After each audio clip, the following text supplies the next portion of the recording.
Be'ezras Hashem, today's daf is Masechet Gittin Daf Chaf, and we are beginning from Daf Chaf Tes Amid Beis. We're dealing with funny situations over here with regards to the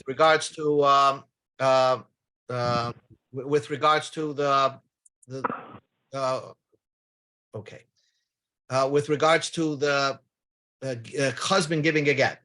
And he does funny things. But Amar Ravina said, Amali Amema said, this is Hachi Amar Merema. This is what Merema said, Mishmei Ravdimi.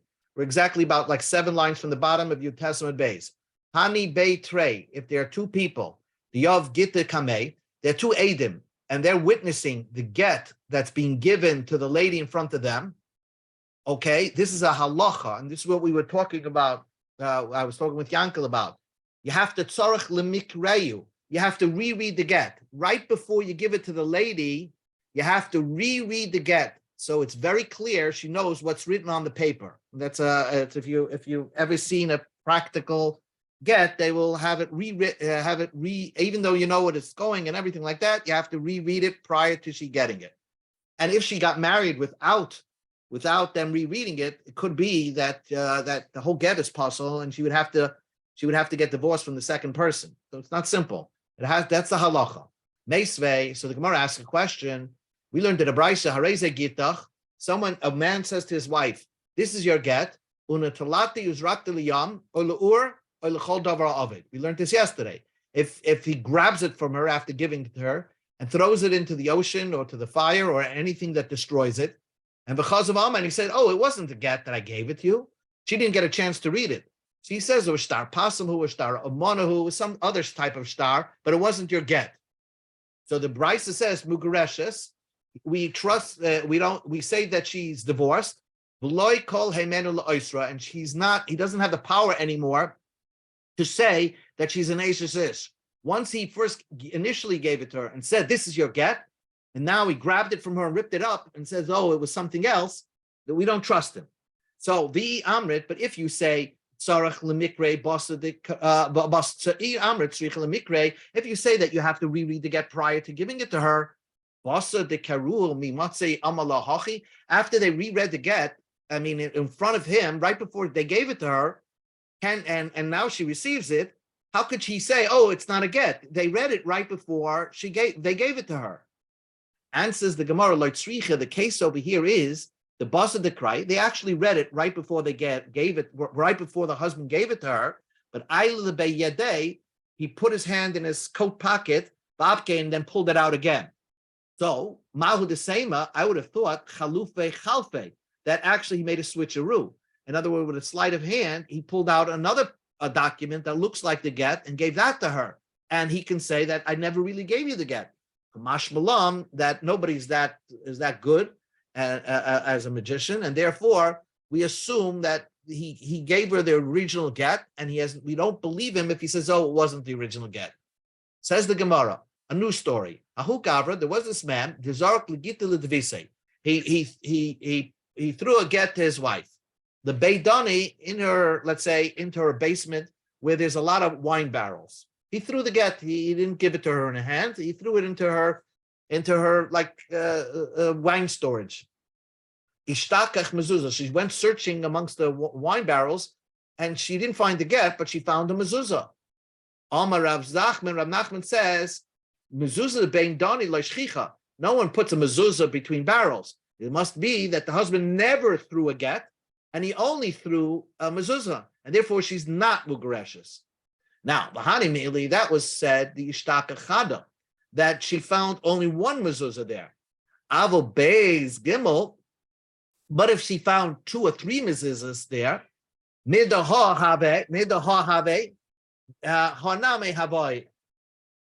if she found a bunch of mezuzahs there, so maybe the mezuzah that she found was part of that group of mezuzahs that are stuck in the barrels. And therefore, what happened to the get? Why can't she find the get? Amar, we will say that she's mugareshes, and because I will say achbarim shaklu, rats grabbed her get, and therefore you can't find the get. So she is mugareshes, even though you found a mezuzah. Because you found a bunch of mezuzahs, we see that you tend to put mezuzahs there. So it's not a raya that the husband didn't actually throw a get, and therefore she's mugareshes, or at least suffolk mugareshes. Ahu Gavra, there was this man, the Olebe Knishti, went to the shul, and his wife is there, and Shakal Sefer Torah, he took the Sefer Torah out of the Oren, Yav Leiladvisa, and he gave it to his wife, and he told her, Ha Gittach, here's your get. So, of course, Rav Yosef said, that's not a get. Rav Yosef says, Lamai Lechashla. What should I be concerned that she's mugareshes? Maybe on the back of the Sefer Torah, they wrote with golnut juice a type of print. He wrote a get to her, and now the get is on the back of the Sefer Torah, and therefore, when she opened the Sefer Torah, she doesn't see anything there. The may meal and golnut juice fades, and therefore it faded. But really, there was a get there, so maybe she's mugareshes. And says the Gemara, not so. Ein may milin agabe may milin. You can't write with golnut juice on a paper, on a parchment that's treated with golnut juice. Every Sefer Torah is treated with golnut juice. So when you're going to write with golnut juice ink, the ink doesn't come out. It looks the same as the parchment itself. So it's not even a writing. So therefore, we're not going to be concerned that he wrote a get on the back, because that's not called writing a get. So therefore, I'm not concerned about that. We go to Chaf Amar Al. Again, so if he gave the Sefer Torah to his wife and said, here's your get, maybe she's mugareshes because imishum krisus, maybe he wrote it says in the parsha of get, parshas kiseitse, write a get to your wife. So maybe that's what he meant. The get that's written in the Torah should be given, that's your get. So the Gemara says, I have two problems with that. First of all, habe'ina v'kasef law lishma v'leika. I might think you have to write lishma. It has to be written for her name, and therefore, how's it kosher? Sefer Torah was written because they were reading it in shul, not specifically for this husband divorcing his wife. So it's not a kosher get. The chitema, are you going to say maybe the husband went to the sofer that was writing this Sefer Torah and gave him a little money beforehand. And he said, when you write the story of Parshas Kiseitze, have me in mind. And when you're writing Sefer Krisus, think about me. And therefore, that would be a good get, because he's saying that this should be separate me and my wife. And I'm going to use this Sefer Torah and give it to my wife as her divorce. So the Gemara says that cannot be, because we have to see inside a get, Shmoi, Ushma, Ushem Ira, Vishem Ira. You have to see his name, her name, the name of his city, and the name of her city. It has to be written into the get. Veleka. And then when we opened up the Sefer Torah, we don't see that. If you did see that, then if we did see that, and it said Sefer Krisus, and maybe it says her name and his name, it would be a kosher get. But when we open up the Sefer Torah to Parshas Kiseitze, we see nothing. We just say the story of the Torah giving you the story about how to give a get to one's wife. So therefore, since there's no name written in there, it's not a kosher get. Now, it could be, it doesn't mean that the Gemara doesn't mean that to write a name into a get is a deraisa dig thing. You have to write. It could be only a din derabanan, but still it wouldn't be a kosher get, because it's not written the way the Chazal said a get should be written, because there is no his name and her name. So again, a man who took the Sefer Torah out of the Oren and gave it to his wife, certainly it shouldn't be a get. So Rabbi Yosef says, don't worry, there's no get there. So then Rabbi Yosef, my kamashmalon, what is the norm? What is Rabbi Yosef teaching you? It's so obvious. I could come up with this psak myself. Answers the Gemara, she'ein mei milin al gabe mei milin. Rabbi Yosef is teaching you that we're not concerned that there was a get written on the backside of the Sefer Torah, written with gol nachus, and the reason is because the Torah, the parchment, is already treated with gol nachus. So when you're writing with gol nachus, maybe it's like a yellowish type of ink. It's not going to be considered a ksiba, because meimilin, gol nachus, on top of a parchment that's treated with gol nachus, is not considered writing. You can't see anything for such a script. Du Gemara. Amar Rav Chizda said, get shekasavoy shloi lishma. A man, Sofer wrote a get that Reuven is divorcing Sarah, let's say. And it was written, he didn't know which Reuven is divorcing Sarah. And then sure enough, Reuven walks in with his wife Sarah, and they want to use this get. So what did the Sofer do? The hever olive kulmis lishma. And he put over the black ink lishma to write it again. for Reuven divorcing Sarah. So on top of the name Reuven, he rewrote the name Reuven. On top of the name Sarah, he wrote the name Sarah. But this time he meant it for these people. So is that kosher? So it's a writing on top of a writing. This would be what Rabbi Yehuda Rabbanan had a disagreement regarding a Sefer Torah. We could apply that argument to here. The Tanya we learned to the Brisa. If you're writing a Sefer Torah and you're supposed to write Yud Kei Vav Kei, but his intention, now when you're writing a Sefer Torah, you have to know what you're writing. You have to have the intention, I'm writing God's name. But instead of the Sefer having intention to write God's name, he had intention Lichtov Yehuda. He said and wrote the word Yehuda. And then he didn't write the Dalet. And so therefore it turned out it's Yud Kei Vav Kei, and he didn't write the Dalet. So he has there Yud Kei Vav Kei, and he didn't have any intention to write Yud Kei Vav Kei. He thought he was writing Yehuda and just forgot the Dalet. So let's say he wants to make this a kosher Sefer Torah. Marval of Kulmis Umekatri Div Rabbi Yehuda. Rabbi Yehuda says you could just write with your ink again over those letters, and it becomes a holy Sefer Torah. So you see, Rabbi Yehuda holds you could write on top of a script and consider the second script lishma to be machshir the get, just like it makes the Sefer Torah kosher. But Chachamim says ein Hashem in the mivkar. That's not the proper way to write a get, the Sefer Torah. In fact, it would be a puzzle of Sefer Torah if you write it that way.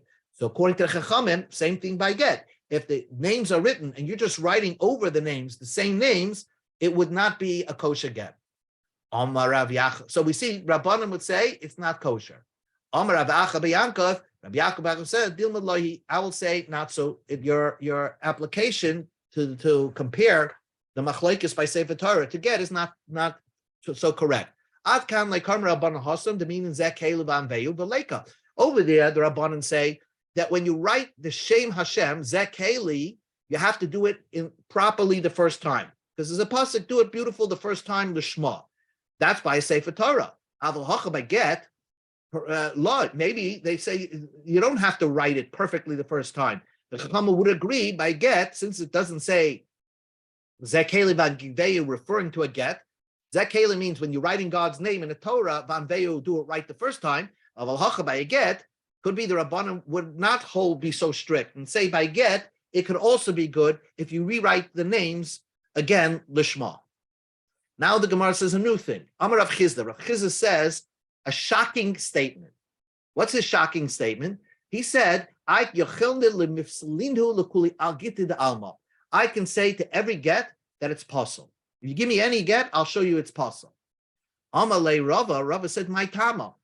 How could Rav Chizda find a psul in every get? Ilema, will you say, Mishum Diksiv V'Kasa. The Torah writes that who's supposed to pay the soifer or write the get? It's the husband. V'hacha, but over here, Chazal made a new rule, that the woman pays for the writing of the get.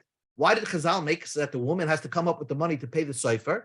It's because in case the husband, is on the fences and says, I can't, is cheaping out from writing the get, so she might remain in aguna if he's such a bad guy.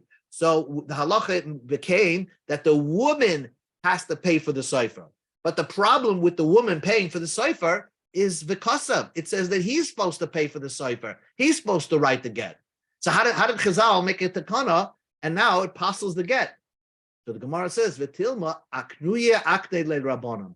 The rabbanim have a right to transfer monies that belonging to one person to another.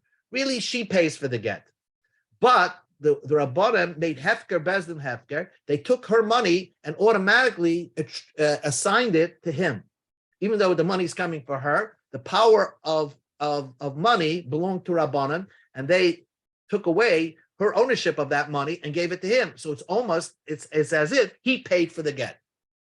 So that cannot be why Rav Chizda wanted to apostle every get. The Ella, what's the reason why? The pasuk says v'nasan. He's supposed to give something. He's not giving anything. It says v'nasan. He's supposed to give something of value. And since he didn't pay for this get, it's really hers. It's just somehow they're giving him the right to divorce his wife with it. So it's really as the get itself, it has no value. And certain the nasan require that the get should be worth something. So the Gemara says, no, Dilma Nisinas Geti. The Torah doesn't require that the paper of the get has to be worth something. It doesn't have to be worth anything. Heida, I'll prove it to you. The Shalch Mitam, they sent from Eretz Yisrael a new halacha. The Savei al Isuri Hana Kasha. If you wrote the get on something that you're not allowed to benefit from, for example, let's say they wrote the get on a leaf of Orla tree you're not allowed to benefit from.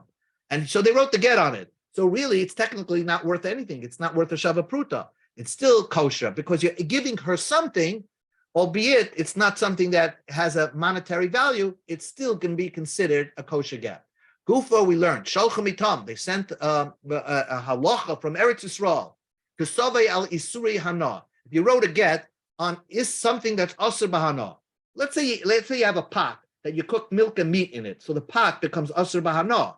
And you can't benefit from it. If you wrote a get on top of that, and so therefore the pot is worthless, still the get would be kosher. Omar of Ashi, Afanana Mitinina. I learned the same idea that a get doesn't have to have any monetary value because we see that same idea in our Mishnah. Mishnah says, Al Ha'oli Shazayas. The Mishnah says you could write the get on a leaf of an olive tree. So what is the leaf of an olive tree worth? It's not worth anything. The Gemara says, Dilma, let's say, Shani alei zayas the chassid it's tarufe. An olive leaf, it's not worth anything, but technically, if you combine it with other olive leaves, you can make something of it. Here, once something is asur b'hana, if you combine it with other asur b'hana, it's 0 plus 0. It's not worth anything.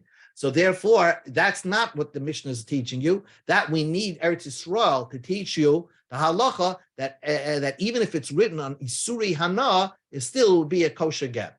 So Tanya, we learned in the Brisa, Rabbi Yomek, Savei Ali Isuri Hana. They wrote a get on Isra Hana. Again, example of a pot that's basa b'cholov that you cook milk and meat in, or on a leaf of arla, or a leaf of klaya kerem, it's kosher. All these things are also bana, but the get will be kosher.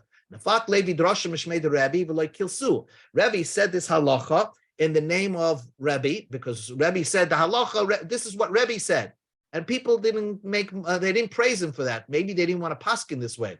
But when he said Mishmei Rabbim, in the name of the many that hold this way, because in Eretz Yisrael, many Rabbanim held this way, then the Kilsu, people praised him, and that became the halacha. Almost, we see from there, Hilchas Kavasi, the halacha is that way. You write a get on something totally asur bahana, that means it's worthless paper, it's still considered a good get. Tana Rabbanan, a new halacha. Because of it says the Torah, it says you have to write a get, v'loy chokek, you cannot chisel a get. You cannot scratch and chisel a get. So on a paper. So the Gemara says, remember the chakika lav kasivahi. If you chisel a get, let's say into a rock, that's not called writing. Or a minu will ask you a question. Evich yotza b'ksav shal gabei tavla, upinkas yotza l'cheres.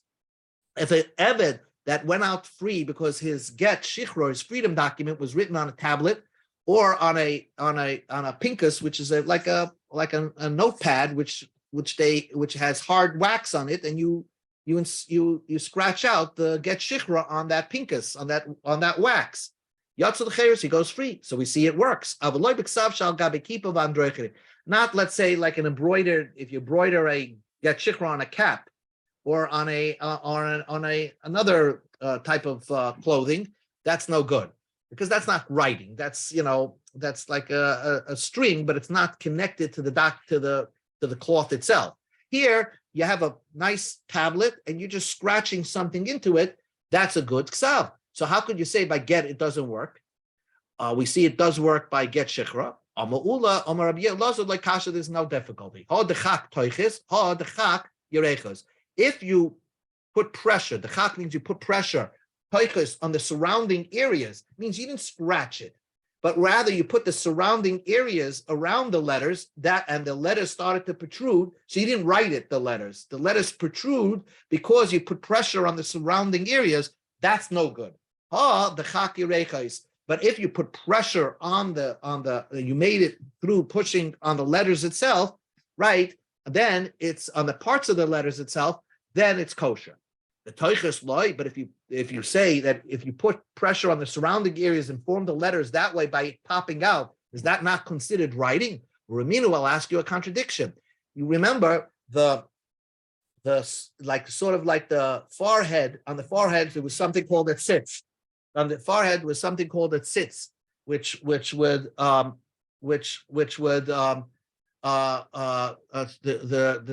on the forehead there was something called a tzitz. It said Kodesh Lashem, and it says you have to write it. You have to write Kodesh Lashem. It says Michtav Piduchei Chayson, and therefore it says Lo Yaksave Shekeya Elaboilit Kitinare Zav. It actually was not sunk in, but it stuck out like a gold coin. Vadini is right. But how do you form gold coins? Is by putting pressure on the surrounding areas to form the letters. And we see it's considered, regarding the tzitz, it was considered to be a good writing. So why isn't it considered to be a good writing by get? And says the Gemara, by tzitz, they didn't do it exactly that way. It says kidinori zav like kidinori zav. So it was like a gold coin, but not like a gold coin. Kidinori zav the boilet.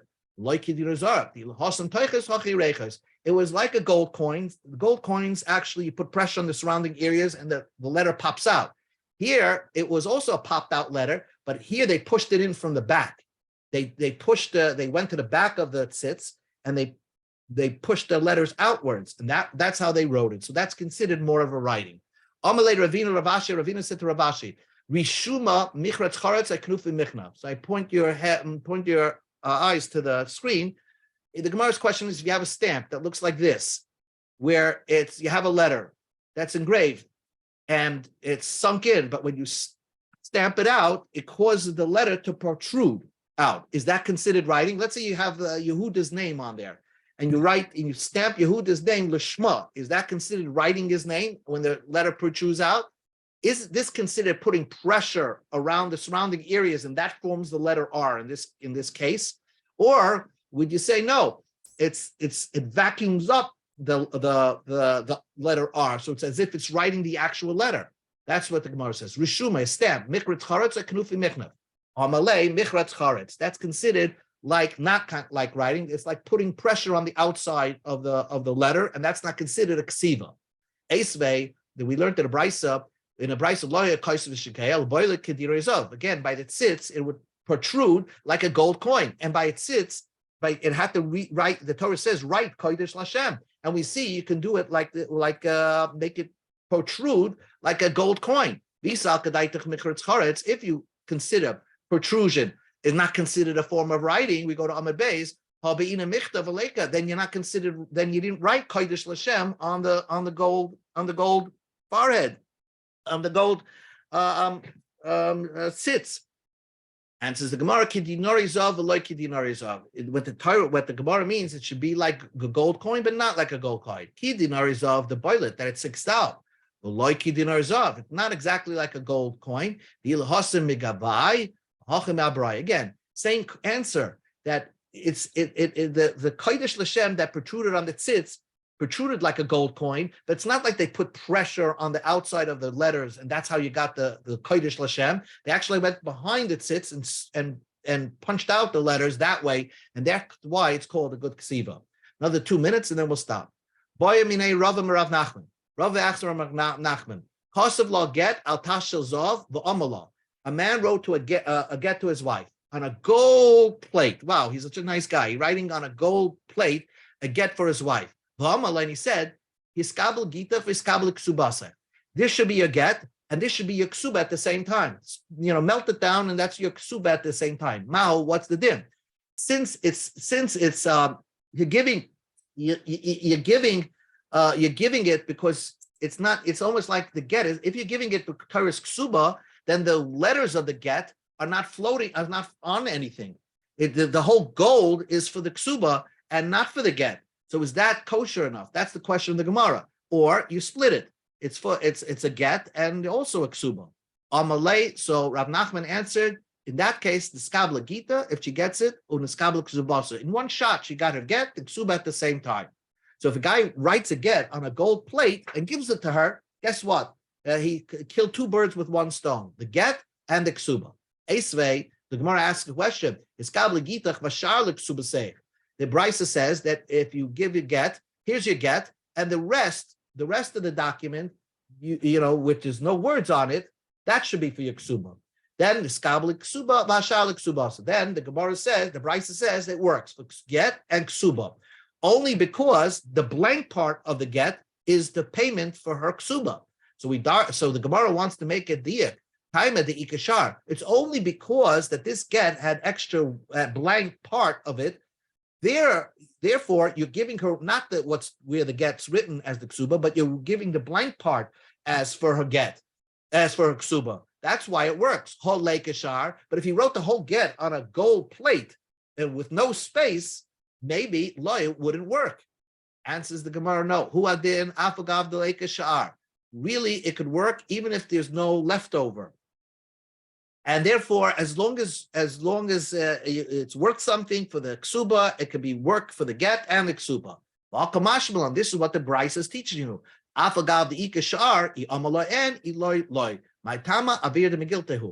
If he said that the rest of it belongs to your ksuba, only then it works. That's the chiddush of the Brisa. But if he keeps his mouth shut, he can't go ahead and say later, oh, maybe keep that for your ksuba. Once he gave it to her, the whole thing becomes the get. Because there's that's airspace of the get, but it's not really. You can't now turn it around and say, "Oh, I want to use that part that the get wasn't written on for your ksuba."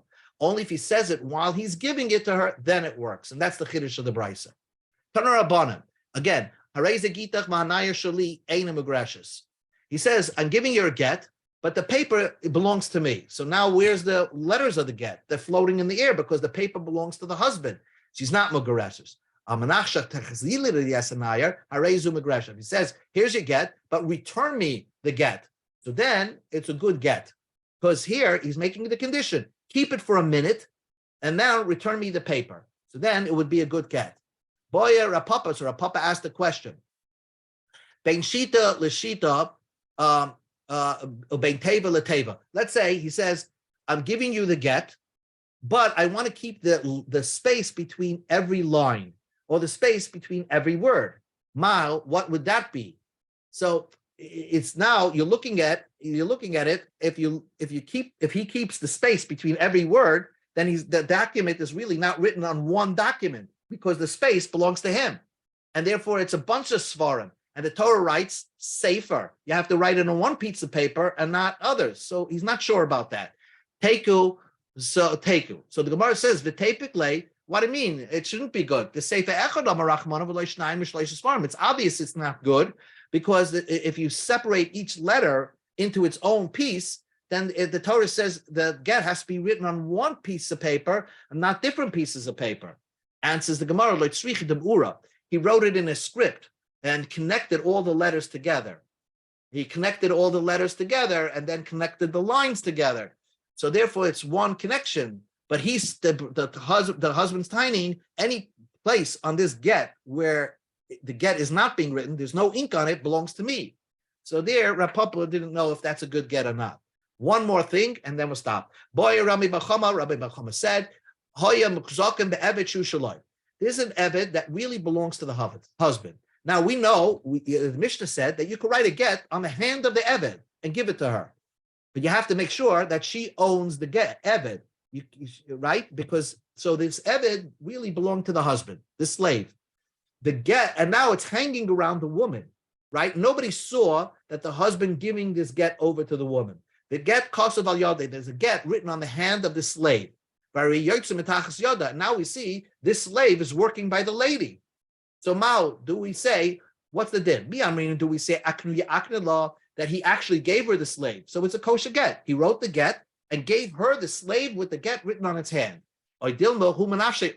Maybe he wrote the get on the hand of this eved, but the husband never gave over the eved to the lady. He kept the eved, so therefore it's not a good get, because in order for it to be a good get, she has to own the eved as well.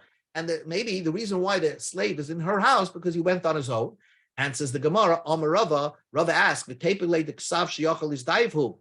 maybe why should a get be written on a human hand, be kosher? It's an ink that can be easily be erased. So the Gemara says, Rava kashem esnisim al yad shel eved. Doesn't our Mishnah say you could write it on the slave of the hand of the eved? So why doesn't our Mishnah work? And so why is Rava only questioning Rami Bar Chama? Our Mishnah says you could write it on the hand of an eved. The Gemara says,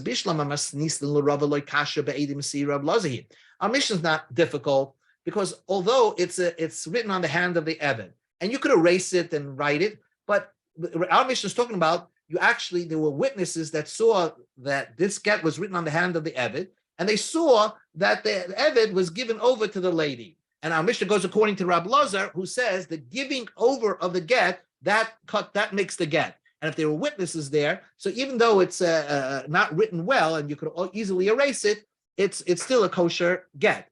But Rabbi Bachama's case was that there was no witnesses that saw the Eved being given over to the woman. So then how do you write a get on a Eved's hand, on a slave's hand?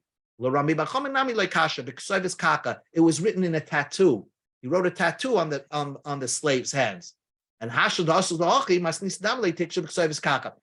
could also say that the reason why it's non-erasable is because he wrote it like a tattoo, and that's why it's a kosher get. The question is, did he give her over the slave, or the slave went on his own? So the Gemara finally answers, "My havala tashmab damrish lakish agoidris ein lehem chazaka." Let's say an animal, there's no chazaka just because it's yours. Just because it's hanging around your house. Let's say you have a dog that's hanging around your house, doesn't mean it's your dog, right? Or your animal, because the animals go on their own, to wherever they find a home. And therefore, just because the slave is now working in the lady's hand is no proof that the Eved was given over by the husband. And therefore, even though there's a get on this Eved's hand, she's not for sure Mugureshes. And therefore, she's maybe a suffix Mugureshes, but not for sure Mugureshes.